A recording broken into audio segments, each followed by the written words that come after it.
volta com a leitura do livro Recordando Vidas Passadas, da doutora Ellen Van Bach, e hoje a gente vai refletir sobre a seguinte questão: qual foi a técnica especial que a doutora Van Bach utilizou ao hipnotizar, né? Então, a gente continua, né, no livro, no texto que a gente parou no episódio passado. E ela diz o seguinte: Janet relatou-nos que fora um homem no período de 25 depois de Cristo. E aí ela diz assim: o mapa revelou um lugar qualquer do norte da Itália, em torno do mar Adriático. Eu vivia numa aldeia de pedra. Via as casas com suma clareza.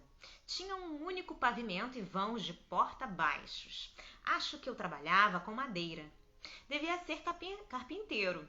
Quando fui ao mercado, comprei cereais e um tipo de instrumento que devo ter usado em meu trabalho com madeira.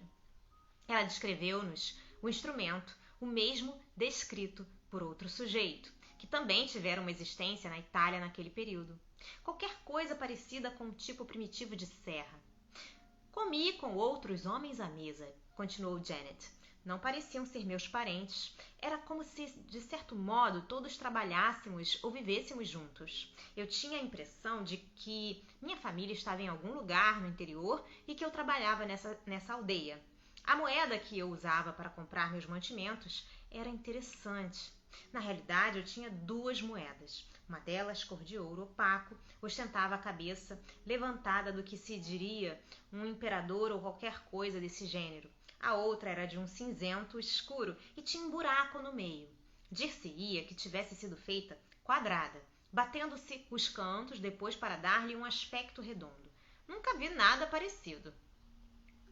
Já me descreveram essa moeda pelo menos 20 vezes. Atalhei. Era usada no mar Mediterrâneo, no período que vai de 500 a.C. a 25 depois de Cristo.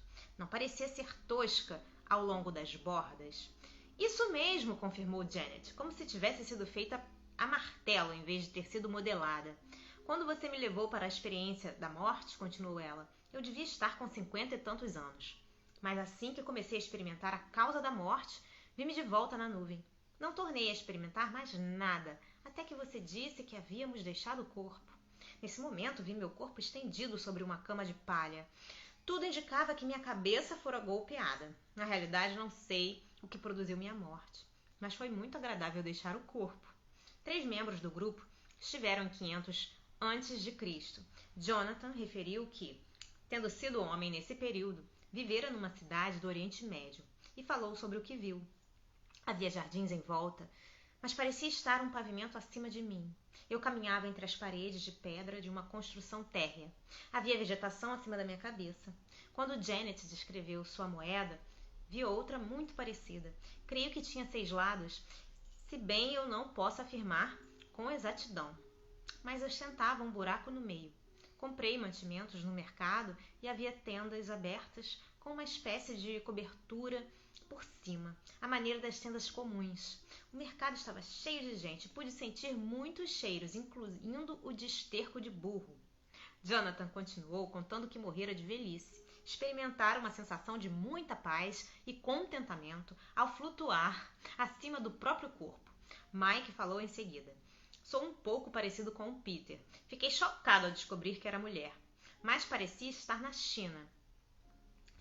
Pelo menos foi o que revelou o mapa depois que morri. A data de minha morte também foi revelada, 482 a.C. Era uma vida muito tranquila e eu parecia viver em ambientes confortáveis. Minhas atividades consistiam sobretudo em cozinhar e cuidar de um lar modesto. Pat entrou na conversa dizendo que também fora mulher na quadra de 500 a.C. Mas minhas imagens eram mais semelhantes às de Jean, disse ela. Eu me sentia muito só, porque quando procurava alguém naquela existência, não conseguia ver rostos. Eu devia estar muito sozinha. Era uma vida primitiva e eu usava peles grosseiras em torno do corpo. A única coisa que me lembro é de uma fogueira em que estava sendo assado um animalzinho que tinha um sabor gorduroso. Morri num acidente qualquer. Perdão. Caí de um penedo ao descer por um caminho entre rochas. Enquanto eu rolava morro abaixo, tive a impressão de estar seguindo em 2 direções. Meu corpo foi estatelar-se nas fragas lá embaixo, mas continuei a flutuar. Quando você me pediu a localização geográfica, vi um mapa em que se destacava a Ásia Central. Não se revelou a data da morte. Pois vamos incontinente para a segunda viagem, propus aos meus sujeitos. Eu estava planejando induzi-los a uma hipnose mais profunda dessa vez, principalmente porque Eleanor ainda não experimentara a hipnose. Desenvolvi uma técnica especial, que a chamo em linguagem menos do que científica, minha superenergia. Eu a experimentaria na indução a esta viagem a fim de ver quais seriam os resultados com Eleanor. A técnica consistia em conduzir meus sujeitos à sala de estar da sua infância, fazendo-os recordar vigorosamente os móveis e o ambiente que conheceram aos 5 anos de idade, e depois movê-los para o quarto de dormir que ocupavam na infância para uma viagem fora do corpo. Agora estão deitados em suas camas, disse eu. Vocês têm 5 anos de idade, estão dormindo e sonhando, mas apesar disso, ouvem minha voz e não têm dificuldade em seguir minhas instruções. Estão dormindo em suas camas. Vocês têm 5 anos.